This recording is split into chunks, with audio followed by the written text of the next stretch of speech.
So this is the next problem, and it says that what is the maximum size of data that application layer can pass on to the TCP layer below. I remember I have seen this particular question so many times. It has come in GATE 2017, then GATE 2008 maybe, and even in ISRO exam this question has come. So see, application layer does not have any restriction like that, so it can pass on any size of data.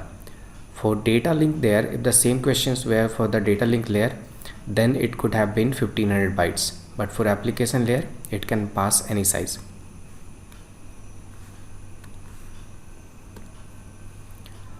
Okay then, so given a Fourier series consisting of only cosine terms will be, okay, will it be a even function, odd function, neither even nor odd? Okay, both.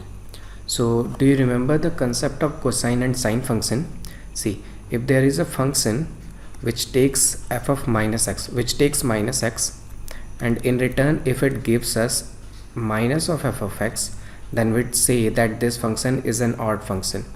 And for an even function,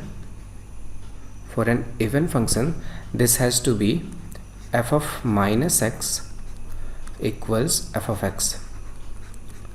So if you see the graph of cos of x, cosine, so it is like this. No, this is pi by 2, and here we have minus pi by 2. So at every point you see f of plus x, let's take plus x, this is minus x. So f of minus x is same as the y values are same. Even if you see for the pi by 2, f of minus x, f of minus pi by 2 is same as cosine of plus pi by 2. So we can say that it will be an even function.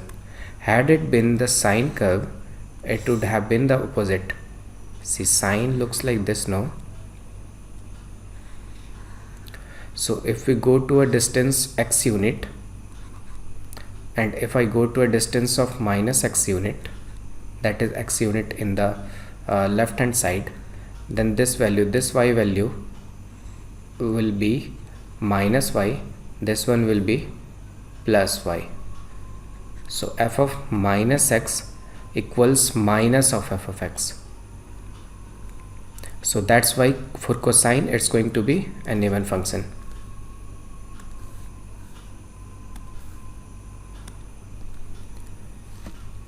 Okay, this is also a very popular question. Consider system having m resources of same type. So there are going to be m resources.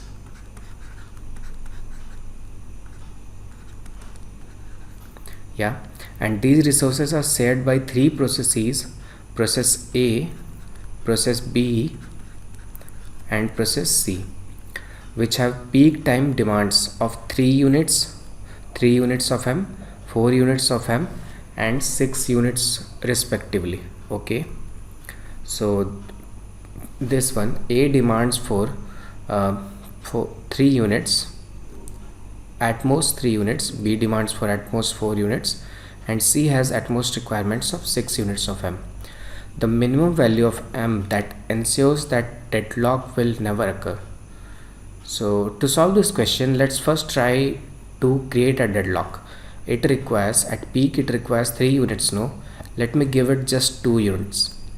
This one requires 4 units, so let me just give it 3 units, 1 unit less than what it requires. Then PC, process C, requires 6 units, and let me give it just 5 units. So currently all of them are like in deadlock, they are completely stuck out. So to break the deadlock, if I give 1 unit, just 1 more unit, then there would be no deadlock. So it would be 3 plus 2 5 plus 5 10 and 1 11. This should be 11 units of resource m. Next question.